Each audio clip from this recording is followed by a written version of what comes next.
it's International Women's Day today, and usually I'd post something feisty and something, I don't know, hopefully empowering and encouraging, that says that women should always push to break the glass ceiling and should always be strong and should always have this kind of force about them. But I don't think I can post that in my right mind today, because I don't feel particularly empowered or empowering at the moment. And this is quite hard to talk about, but I think is important, because a lot of the time, and in particular on social media, we present this very kind of the outside of the box of ourselves. And that box can be really prettily painted and can be witty and slightly sarcastic and everything that I would want to present myself outwardly to people. But at the moment, I think I need to open the box a bit and be a little bit clearer about what's going on. So this time last year, I was probably I felt as empowered as I'd ever felt. I had just won, I'd just become the next president of the Students' Union, and I was the first woman to be elected in 10 years, and I didn't expect to win, but I did, and I felt so capable and so powerful. And the week after, even though I'd been really ill and throwing up all week, I managed to make it back into work to host a panel where I got to talk about women that inspired me. And then I got to present and be with these incredible women from loads of different professions, and for them to talk about why they think being a woman in leadership is important, and why being a role model is so important, and all those things. And that was amazing. But today I'm sat here and not doing things like that, because I couldn't carry on being outwardly strong. So I want to talk a little bit about being a woman in leadership and strength, and why this International Women's Day, I don't really feel very much like a strong, independent woman, but I think that's okay. There's absolutely no denying that this year has been, like this academic year in particular, has been really tough. But what I've found toughest about it is that normally if a problem comes up at work, I have the ability to separate that problem from my life outside of work, and I can talk openly to people about it, and I can feel my life has more than one part to it. But this year,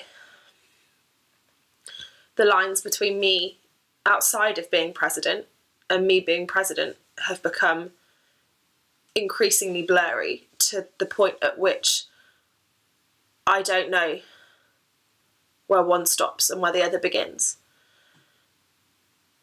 And what that means is that problems that I would otherwise be able to put away when I leave campus every day suddenly become all-consuming, and they keep me up at night, and they come up on my social media as I scroll through before I go to bed, and they come up on my social media when I wake up in the morning. I'm suddenly in a position where I've become quite anxious and quite paranoid, and more than anything, incredibly isolated. I know I always joke that if you cut me in half, you'd see Susu written down my spine, and I know that by going into a role that is inherently public facing, you open yourself up to that kind of criticism, and you need to be prepared for it. And don't get me wrong, I was, but dealing with that sort of that kind of sort of environment is fine when it's confined to your job and doesn't encroach on the rest of your life. And certainly for the last few months, that separation hasn't been there. And what I deal with at work, I have to take home. And I just can't do that anymore. I decided, with some advice from people within the union that I really trust, to take some time away. And that's why I'm now sat here in my parents' living room and not joining in with the suffragette flash mob, and I'm not at work. So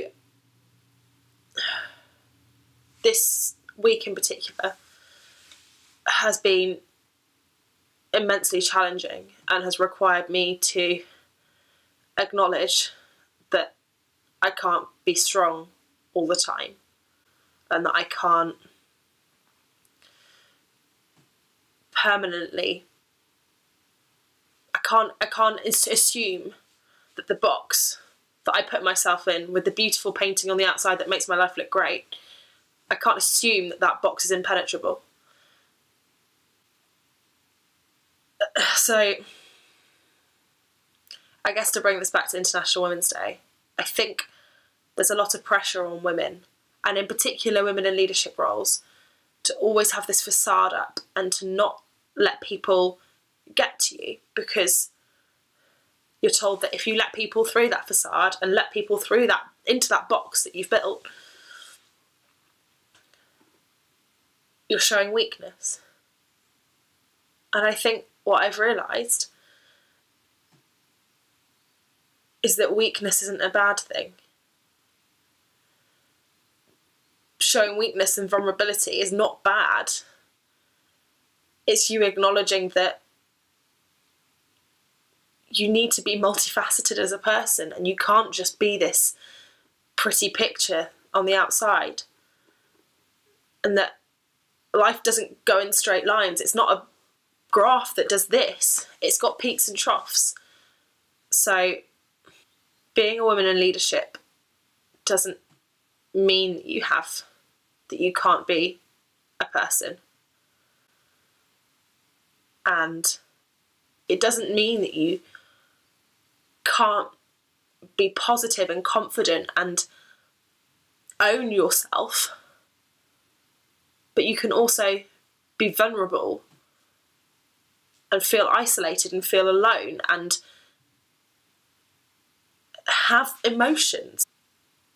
And it's kind of terrifying to have to acknowledge that maybe I'm not able to carry on being strong. But I think it's also possibly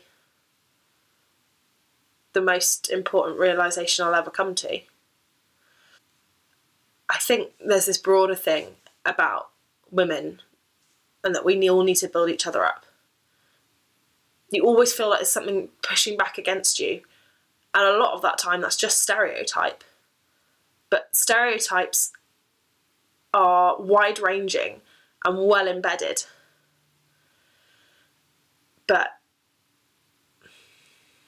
I guess it's really important to recognise that a stereotype isn't reality. It's just a created image. And you can mould that, and you can own it. And acknowledging that you are better than any stereotypes that are put in front of you is the most important thing I think any woman can do. I really wish I could feel more empowered today and feel more capable and less afraid. I think it's important for me to recognise that.